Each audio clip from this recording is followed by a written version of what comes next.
Doctor BN. Pandey, আইএনএর আরেক পরাক্রমী সেনানী। মাননীয় প্রধানমন্ত্রী এবং অন্যান্য বিশিষ্টজন তারা মঞ্চ থেকে অবতরণ করে সম্মান জ্ঞাপন করলেন এবং এবারে সেই বহু প্রতীক্ষিত মুহূর্ত এসে গেছে। আমরা অনুরোধ জানাব মাননীয় প্রধানমন্ত্রী শ্রী নরেন্দ্র মোদীজিকে তার এই জন্মজয়ন্তীর, নেতাজির জন্মজয়ন্তীর উদ্বোধনী भाषण प्रदान करार जन्य। हमें बहुत गर्वित महसूस हो रहा है ये ऐलान करते हुए कि अब हमारे माननीय प्रधानमंत्री श्री नरेंद्र मोदी जी हमें संबोधन करेंगे। उनका जोरदार तालियों से स्वागत किया जाए।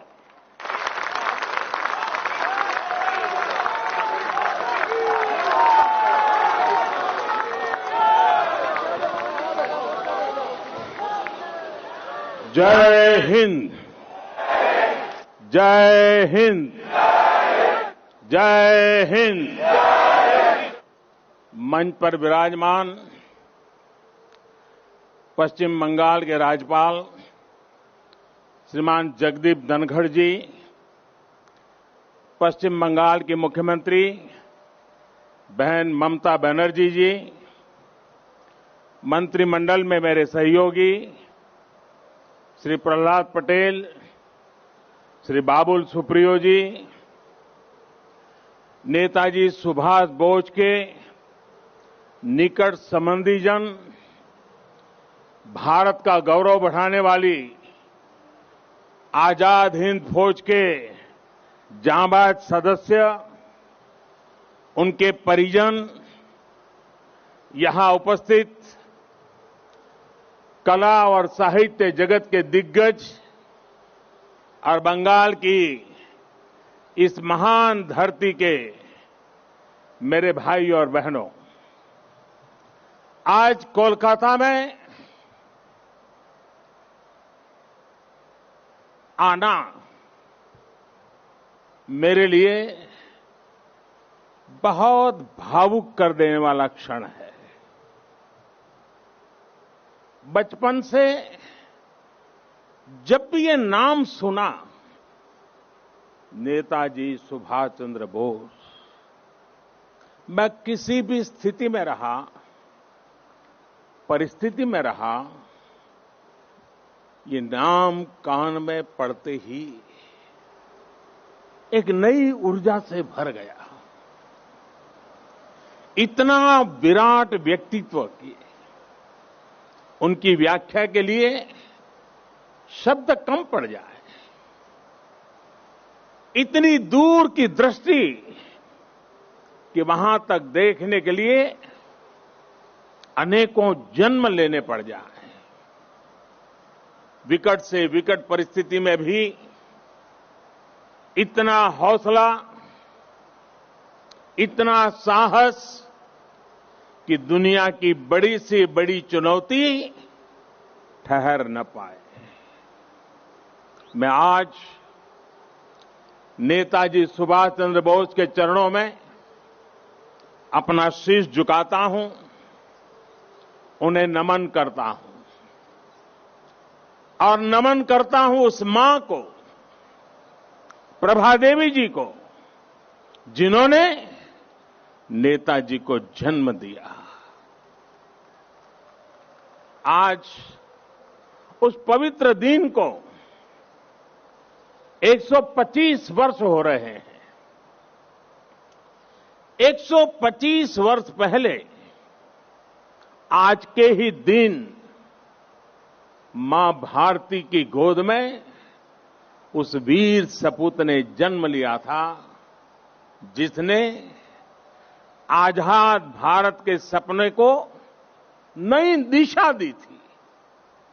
आज के ही दिन गुलामी के अंधेरे में वो चेतना फूटी थी, जिसने दुनिया की सबसे बड़ी सत्ता के सामने खड़े होकर कहा था, मैं तुमसे आजादी मांगूंगा नहीं, आजादी छीन लूंगा।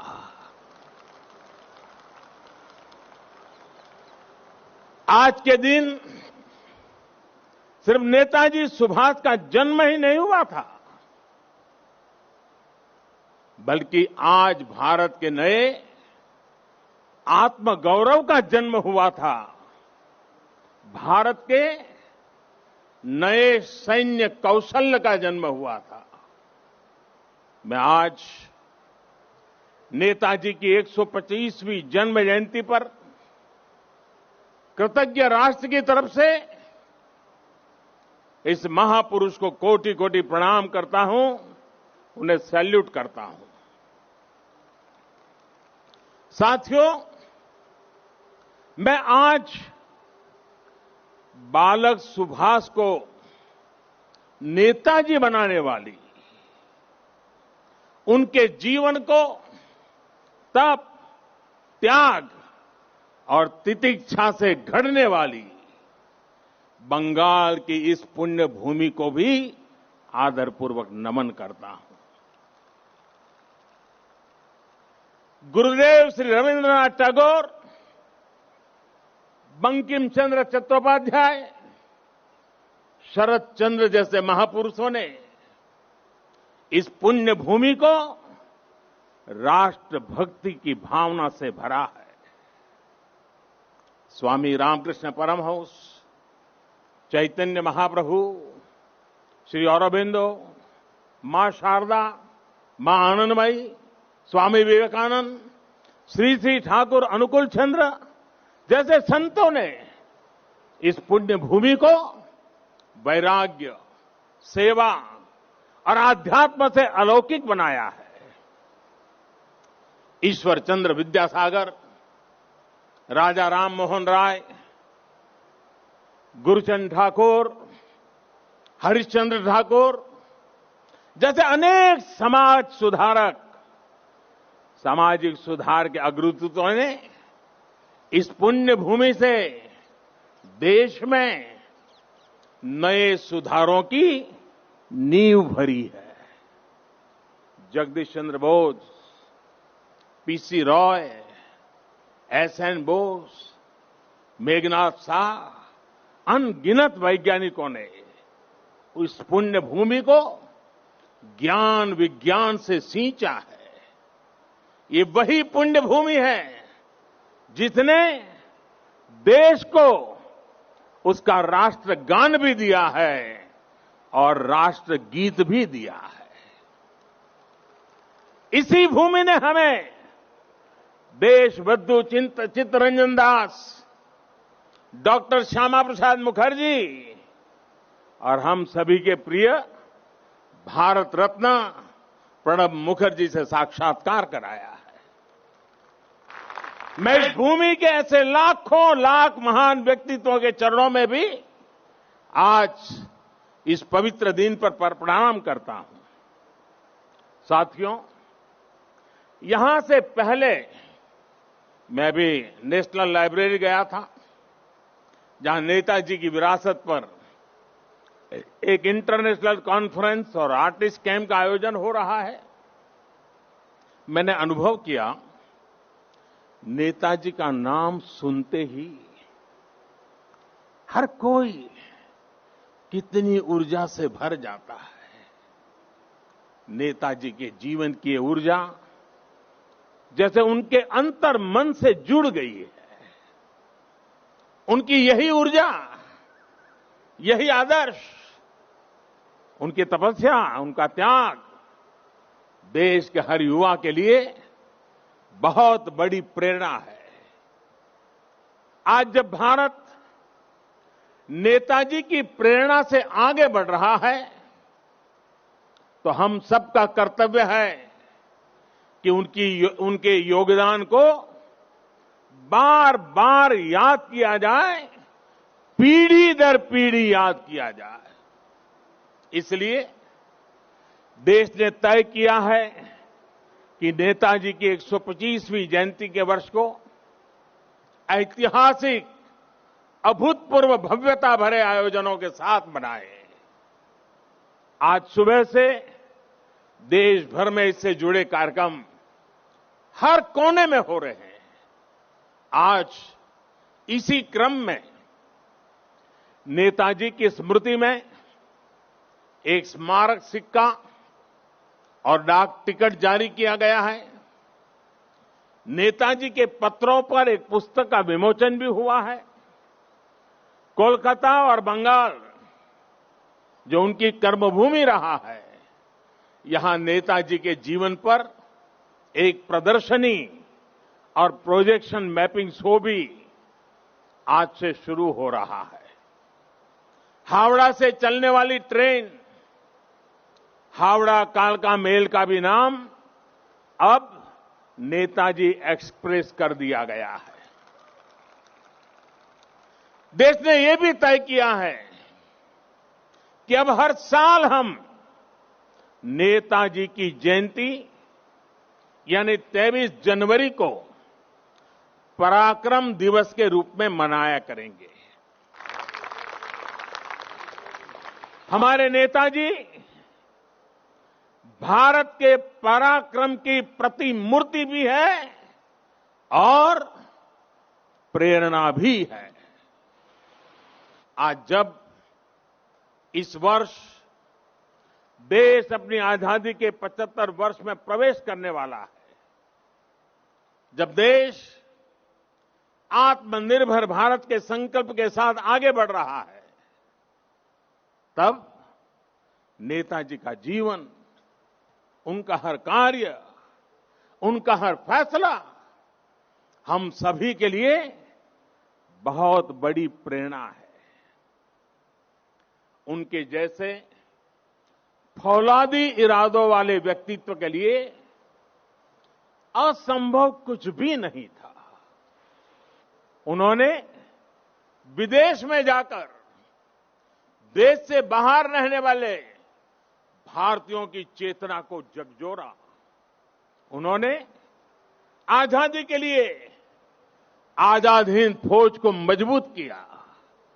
उन्होंने पूरे देश से हर जाति, पंथ, हर क्षेत्र के लोगों को देश का सैनिक बनाया। उस दौर में जब दुनिया महिलाओं के सामान्य अधिकारों पर ही चर्चा कर रही थी, नेताजी ने रानी झांसी रेजिमेंट बनाकर महिलाओं को अपने साथ जोड़ा। उन्होंने फौज के सैनिकों को आधुनिक युद्ध के लिए ट्रेनिंग दी।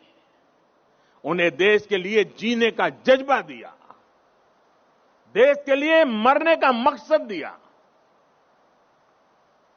नेताजी ने कहा था, भारत डाक छे रोकटो डाक दिए छे रोकतो के ओठो दांडाओ आमोदेर नोस्टो करार मतो सोमोय नोय। अर्थात भारत बुला रहा है, रक्त रक्त को आवाज दे रहा है, उठो, हमारे पास अब गंवाने के लिए समय नहीं है। साथियों, ऐसी हौसले से भरी हुंकार सिर्फ और सिर्फ नेताजी ही दे सकते थे। और आखिर उन्होंने दिखा भी दिया कि जिस सत्ता का सूरज कभी अस्त नहीं होता, भारत के वीर सपूत रणभूमि में उससे भी परास्त कर सकते हैं। उन्होंने संकल्प लिया था, भारत की जमीन पर आजाद भारत की आजाद सरकार की नींव रखेंगे। नेताजी ने अपना ये वादा भी पूरा करके दिखाया। उन्होंने अंडमान में अपने सैनिकों के साथ आकर तिरंगा फहराया। जिस जगह अंग्रेज देश के स्वतंत्रता सेनानियों को यातनाएं देते थे, काला पानी की सजा देते थे, उस जगह जाकर उन्होंने सेनानियों को अपनी श्रद्धांजलि दी थी। वो सरकार अखंड भारत की पहली आजाद सरकार थी। नेताजी अखंड भारत की आजाद हिंद सरकार के पहले मुखिया थे। और ये मेरा सौभाग्य है कि आजादी की उस पहली झलक को सुरक्षित रखने के लिए 2018 में हमने अंडमान के उस द्वीप का नाम नेताजी सुभाष चंद्र बोस द्वीप रखा। देश की भावना को समझते हुए नेताजी से जुड़ी फाइलें भी हमारी सरकार ने सार्वजनिक की। ये हमारी ही सरकार का सौभाग्य रहा जो 26 जनवरी की परेड के दौरान आईएनए वेटरन्स परेड में शामिल हुए थे। आज यहां इस कार्यक्रम में आजाद हिंद फौज में रहे देश के वीर बेटे और बेटी भी उपस्थित है। मैं आपको फिर से प्रणाम करता हूं और कब प्रणाम करते हुए कहीं कहूंगा कि देश सदा सर्वदा आपका कृतज्ञ रहेगा, कृतज्ञ है और हमेशा रहेगा। साथियों, 2018 में ही देश ने आजाद हिंद सरकार के 75 साल को भी उतने ही धूमधाम से मनाया था। देश ने उसी साल सुभाष चंद्र बोस आपदा प्रबंधन पुरस्कार भी शुरू किए। नेताजी ने दिल्ली दूर नहीं का नारा देकर लाल किले पर झंडा फहराने का जो सपना देखा था, उनका वो सपना देश ने लाल किले पर झंडा फहराकर पूरा किया। भाई और बहनों, जब आजाद हिंद फौज की कैप मैंने लाल किले पर झंडा फहराया था, उसे मैंने अपने सर पे लगाया था, उस वक्त मेरे मन मस्तिष्क में बहुत कुछ चल रहा था। बहुत से सवाल थे, बहुत सी बातें थी, एक अलग अनुभूति थी। मैं नेताजी के बारे में सोच रहा था, देशवासियों के बारे में सोच रहा था। वो किसके लिए जीवन भर इतना रिस्क उठाते रहे? जवाब यही है, हमारे और आपके लिए। वो कई दिनों तक आमरण अनशन किसके लिए करते रहे? आपके और हमारे लिए। वो महीनों तक किसके लिए जेल की कोठरी में सजा भुगतते रहे? आपके और हमारे लिए। कौन ऐसा होगा जिसके जीवन के पीछे इतनी बड़ी अंग्रेजी हुकूमत लगी हो, वो जान हथेली पर रखकर फरार हो जाए? हफ्तों तक वो काबुल की सड़कों पर अपना जीवन दांव पर लगाकर एक एम्बेसी से दूसरी से चक्कर काट लगाता रहे। किसके लिए? हमारे और आपके लिए। विश्व युद्ध के उस माहौल में देश के बीच पल पल बदलते देशों के बीच के रिश्ते, इसके बीच क्यों वो हर देश में जाकर भारत के लिए समर्थन मांग रहे थे, ताकि भारत आजाद हो सके, हम और आप आजाद भारत में सांस ले सके। हिंदुस्तान का एक एक व्यक्ति नेताजी सुभाष बाबू का ऋणी है। 130 करोड़ से ज्यादा भारतीयों के शरीर में बहती रक्त की एक एक बूंद नेताजी सुभाष की ऋणी है। ये ऋण हम कैसे चुकाएंगे? ये ऋण क्या हम कभी चुका भी पाएंगे? साथियों, जब नेताजी सुभाष यहां कोलकाता में अपने 38/2 एल्गिन रोड के घर में कैद थे। जब उन्होंने भारत से निकलने का इरादा कर लिया था तो उन्होंने अपने भतीजे शिशिर को बुलाकर कहा था, अमार एकता काज कोरते पारबेगा, अमार एकता काज कोरते पारबे, क्या मेरा एक काम कर सकते हो? इसके बाद शिशिर जी ने वो किया जो भारत की आजादी की सबसे बड़ी वजहों में से एक बना। नेताजी ये देख रहे थे कि विश्व युद्ध के माहौल में अंग्रेजी हुकूमत को अगर बाहर से चोट पहुंचाई जाए तो उसे दर्द सबसे ज्यादा होगा। वो भविष्य देख रहे थे कि जैसे जैसे विश्व युद्ध बढ़ेगा वैसे वैसे अंग्रेजों की ताकत कम पड़ती जाएगी, भारत पर उनकी पकड़ कम पड़ती जाएगी। ये था उनका विजन। इतनी दूर देख रहे थे वो। मैं कहीं पढ़ रहा था कि इसी समय उन्होंने अपनी भतीजी इला को दक्षिणेश्वर मंदिर भी भेजा था कि मां का आशीर्वाद ले आओ। वो देश से तुरंत बाहर निकलना चाहते थे। देश के बाहर जो भारत समर्थक शक्तियां हैं उन्हें एकजुट करना चाहते थे। इसलिए उन्होंने युवा शिशिर से कहा था, अमार एकता काज कोरते पारबे, क्या मेरा एक काम कर सकते हो? साथियों, आज हर भारतीय अपने दिल पर हाथ रखे, नेताजी सुभाष बाबू को महसूस करे तो उसे फिर से ये सवाल सुनाई देगा, अमार एकता काज कोरते पारबे, क्या मेरा एक काम कर सकते हो? ये काम, ये काज, ये लक्ष्य आज भारत को आत्मनिर्भर बनाने का है। देश का जन जन, देश का हर क्षेत्र, देश का हर व्यक्ति इससे जुड़ा है।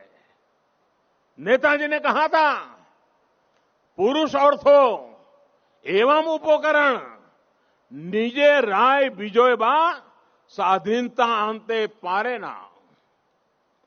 আমাদের অবশ্যই সেই উদ্দেশ্য শোকিত থাকতে হবে যা আমাদের সাহসিক কাজ এবং वीर तपुरना शासने उद्बुद्ध करबे।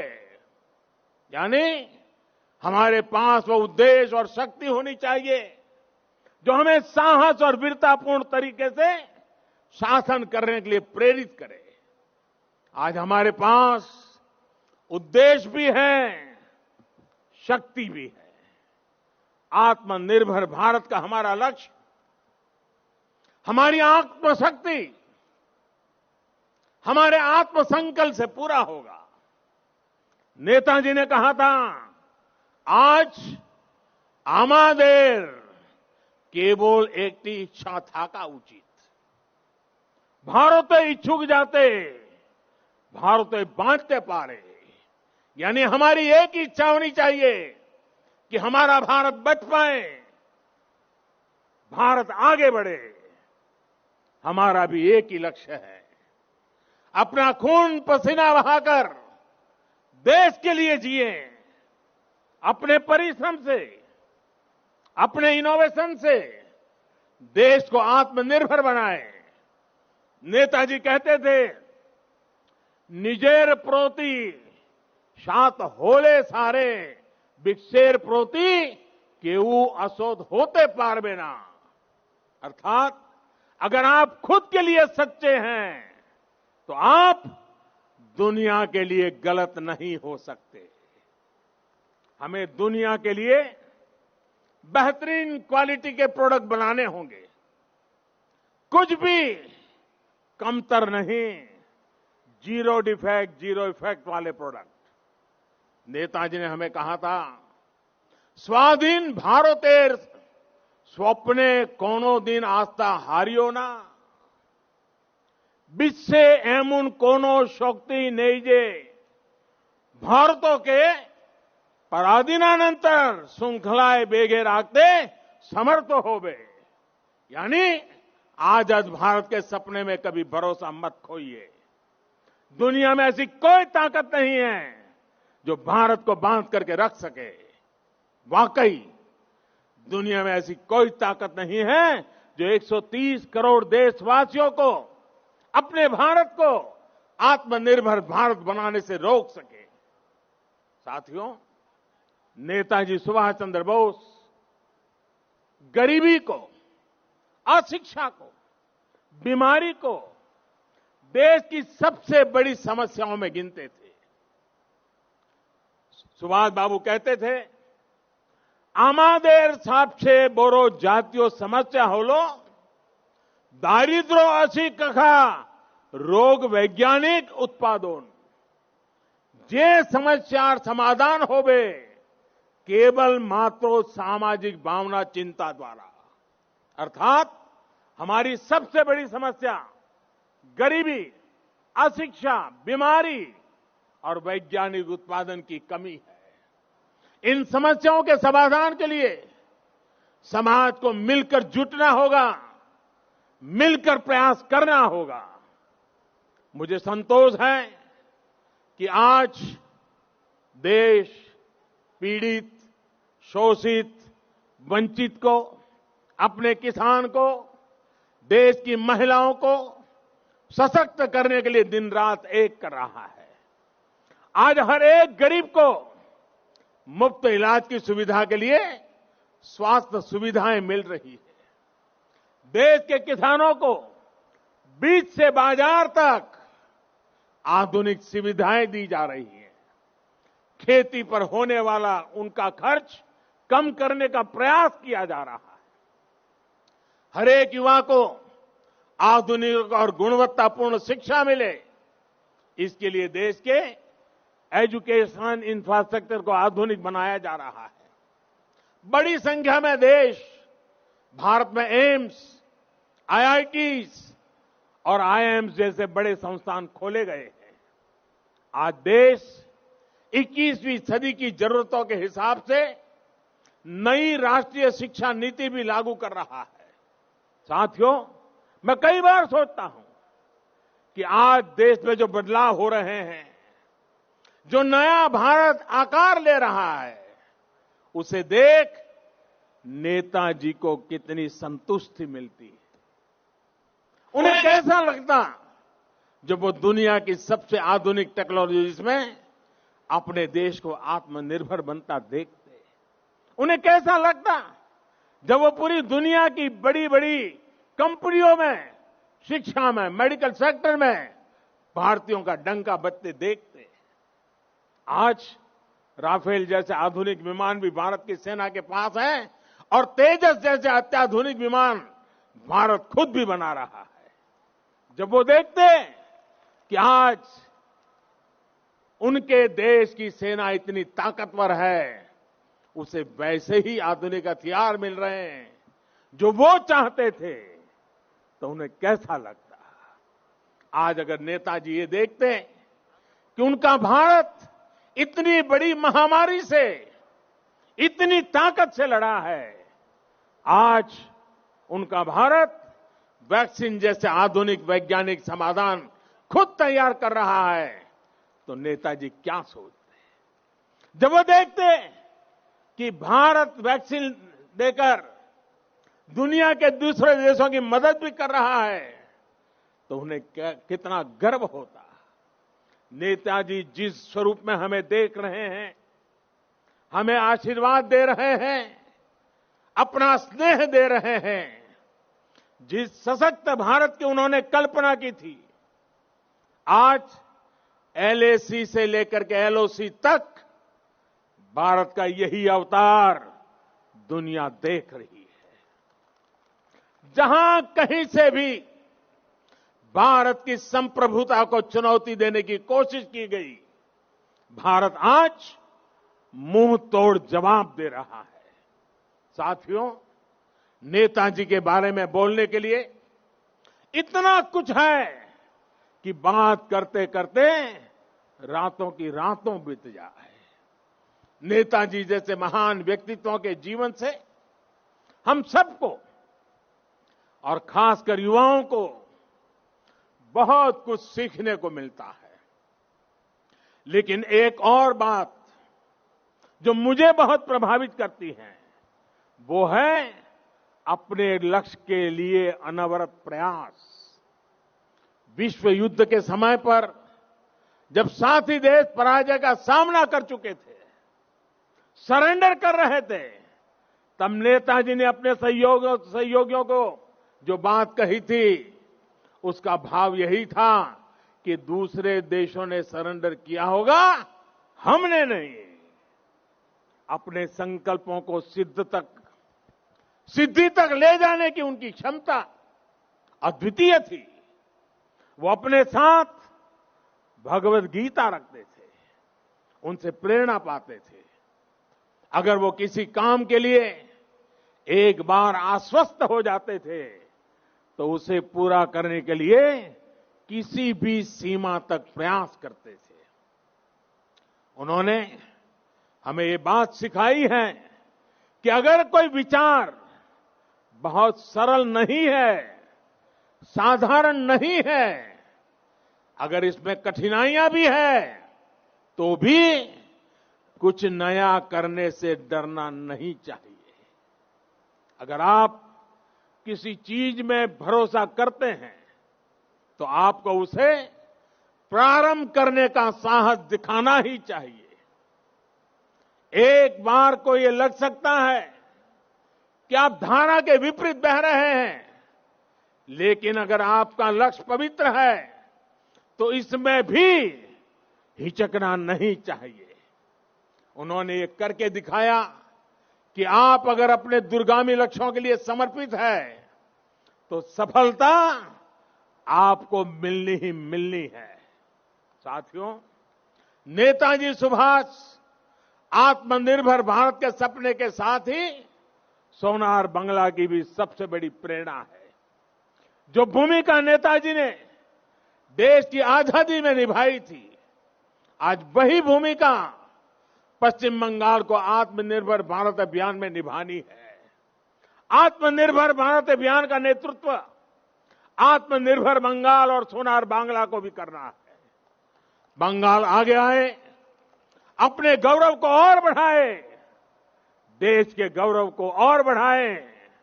नेताजी की तरह ही हमें भी अपने संकल्पों की प्राप्ति तक अब रुकना नहीं है।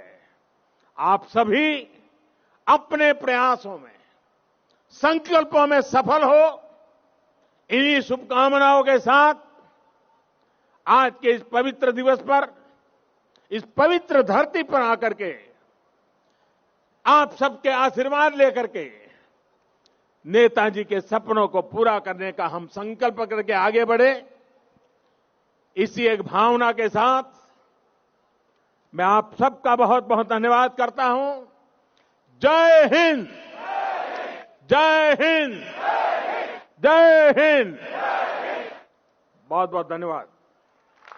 ধন্যবাদ জানাই মাননীয় প্রধানমন্ত্রী শ্রী নরেন্দ্র মোদীজিকে। এবারে অনুরোধ তাকে এবং মঞ্চে উপস্থিত বিশিষ্টজনকে তারা মঞ্চ থেকে অবতরণ করে যদি আসন গ্রহণ করেন, কেননা এখন আমরা চলে যাব প্রজেকশন ম্যাপিং এ। আরেকবার আমরা ধন্যবাদ জানাই মাননীয় প্রধানমন্ত্রীকে। অন্যান্য বিশিষ্ট জনেদের কাছে অনুরোধ তারা মঞ্চ থেকে অবতরণ করে আসন গ্রহণ করুন। প্রজেকশন